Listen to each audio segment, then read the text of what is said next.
Curso, Seminario de Estudios Filosóficos e Históricos. El presente video se desarrolla dentro del marco de este curso.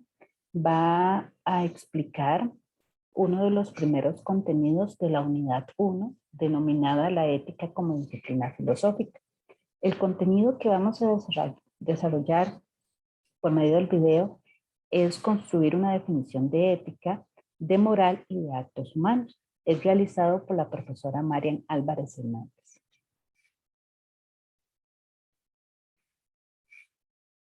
Para efectos del curso vamos a entender la filosofía como un área de conocimiento que se va a ir desarrollando a lo largo de la evolución de la humanidad.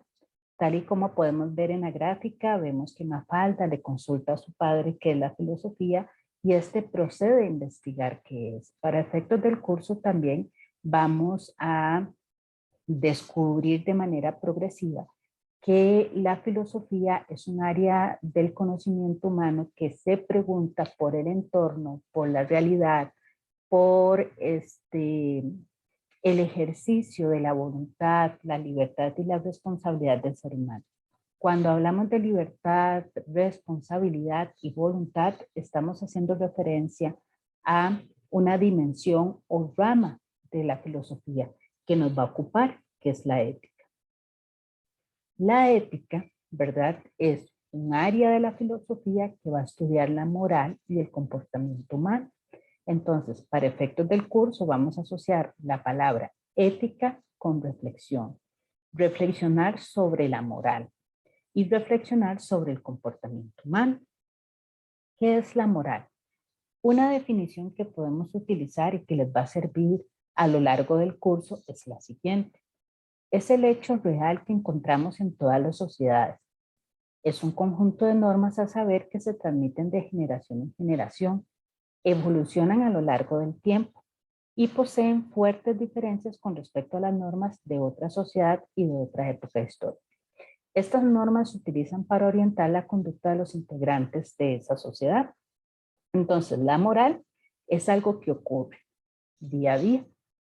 Se transmite, como lo vemos, lo resaltado en amarillo, de generación en generación, y esta transmisión de normas evolucionan a lo largo del tiempo. Es decir, en un periodo histórico, ciertas normas van a regular el comportamiento humano y así progresivamente.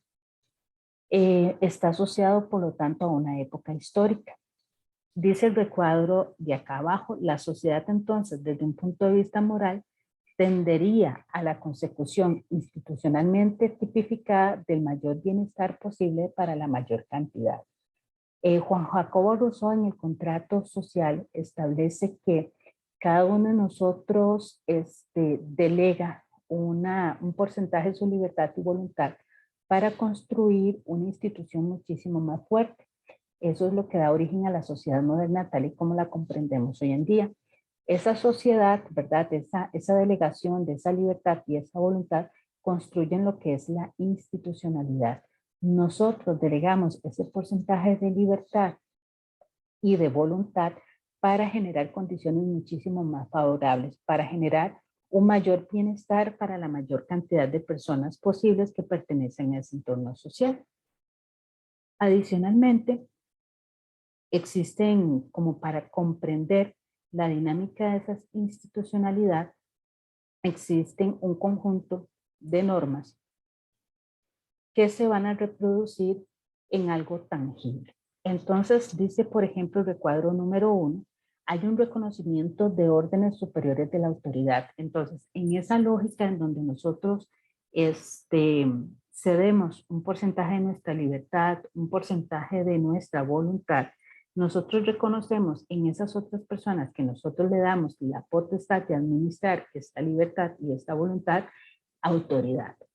Entonces, esa autoridad se va a materializar, por ejemplo, en la figura de Dios, en la razón, en la ley, ¿verdad?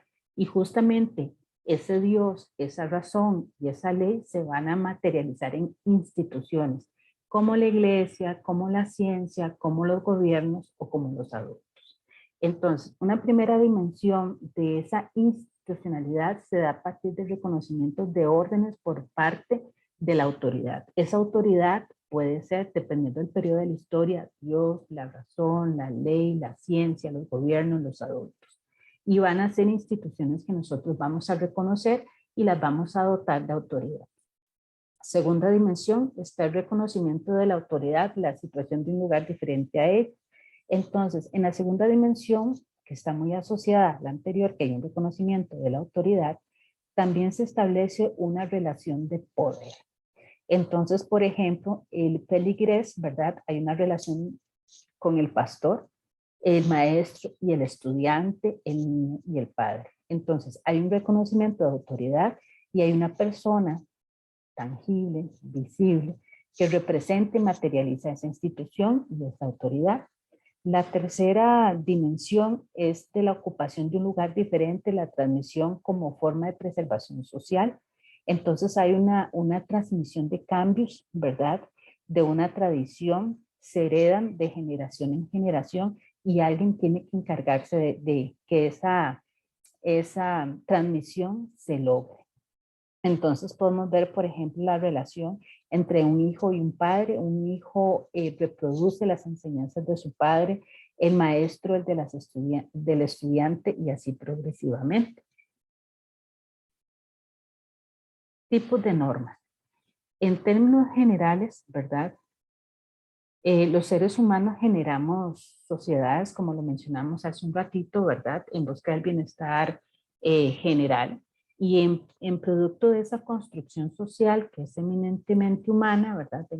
Algunos teóricos lo plantean así, se establecen normas. Entonces tenemos normas de diferentes dimensiones y características. Tenemos la norma religiosa, que es dada por Dios, que es destinatario de todos los seres humanos, se responde ante Dios. A partir de las normas religiosas se construye la noción de la conciencia de pecado y se espera que aquellas personas que creen en Dios sean los de los cuales se espera obediencia. Existe la norma jurídica, ¿verdad?, que se construye a partir de un cuerpo legislativo y legitimado y reconocido por la sociedad. Los destinatarios son los miembros de esa comunidad política que quiere decir que yo legitimo lo que está ocurriendo.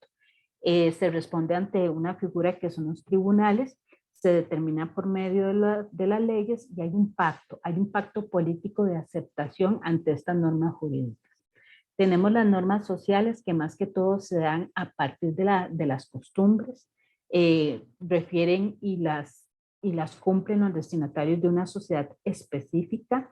En caso de que en términos sociales una persona no acepte una norma, va a generar vergüenza y es aceptada y reconocida por los miembros de esa sociedad. Existen las normas morales que dentro de esta gráfica se pueden entender que va a una dimensión muchísimo más particular, más individual. La moral pareciese dentro de esta tipología de normas que refiere a una aceptación consciente. Yo mismo o misma, ¿verdad? Me sanciono, se construye la figura del remordimiento y todos los seres humanos tienen una dimensión moral. ¿Por qué es importante la ética en la sociedad actual? Antonio Marlaska, filósofo español radicado en Costa Rica mucho tiempo, establece que la ética es una disciplina que nos enseña cuál debe ser nuestro comportamiento correcto como ser humano. Esto lo planteé en el 2007. Él hace una distinción bastante importante que es la ética como moral vivida o el término latín ética utens. Para Marlaska, la ética como moral vivida o ética utens consiste en un conjunto de reglas, normas, mandatos, tabúes y prohibiciones que regulan y guían la conducta y el comportamiento humano dentro de una determinada colectividad histórica. Entonces, recapitulando acá, dentro del marco que nos está dando Marlaska, la ética es una disciplina que nos enseña cuál debe ser nuestro comportamiento correcto. Dentro de una caracterización que él hace de la ética como moral vivida, él dice que hay un conjunto de reglas, de normas, ¿verdad?, que van a regular mi conducta, la van a regular y la van a guiar. Y ese comportamiento humano pertenece a una colectividad histórica en específico. También él establece otra distinción de la ética, ética como saber ético, en término latín es ética utens y aquí refiere más a la reflexión, a la justificación y crítica de la moral vivida y practicada. Entonces, en términos más sintéticos, para Marlaska la ética es una disciplina que establece cuál es el comportamiento correcto. Está la moral vivida, que es este conjunto de reglas, ¿verdad?, que van a guiar mi conducta y mi comportamiento que pertenecen a una época histórica. Y existe la ética como saber teórico, la ética utens, en donde yo reflexiono sobre esa moral vivida y practicada. Hay un cuestionamiento. Si a Marlaska se le pregunta si un niño puede ser bueno o malo, la respuesta que él daría es que no. Y él más que todo considera que el analizar, el reflexionar sobre el comportamiento humano implica ciertas condiciones. ¿Pueden los adultos ser buenos o malos? Pues para Marlaska sí, y va muy asociado por lo siguiente. Él establece una definición de acto humano. Él dice que un acto humano debe estar mediatizado, tal y como lo vemos por la gráfica, o surge a partir de que se da una acción que es mediada por la razón y por la voluntad. Entonces, el acto humano es el objeto de análisis de la ética. Los actos humanos tienen que ser libres, morales, voluntarios e imputables. Hay ciertos impedimentos para que un acto humano no sea objeto de reflexión. Por ejemplo, la ignorancia, las pasiones y la violencia. Los actos humanos implican, dentro de esto que hemos venido explicando, una deliberación racional, o sea, implican un ejercicio de mi racionalidad y de mi voluntad. Por lo tanto, los actos como acciones son actos libres y morales y por lo tanto, si se dan estas dos condiciones, ¿verdad?, que es un acto racional y voluntario y libre, son imputables, es decir, son objeto de valoración y emitir un juicio a partir de ese acto humano. Tenemos una acción, por ejemplo, disparar el arma de fuego. El objetivo de esa acción puede ser asesinar, el tiro al blanco o ejercer una pena de muerte. Esa acción puede tener varios fines. El asesinar puede ser por venganza, el tiro al blanco puede ser una práctica de un deporte y la pena de muerte podría ser el ejercicio de una norma jurídica que una sociedad ha establecido como válida. Entonces, un acto humano, para poder valorarlo, tengo que primero pensar si se generó de manera racional, si se dio de manera voluntaria y libre, analizar la acción, ¿verdad?, y analizar los fines de esa acción.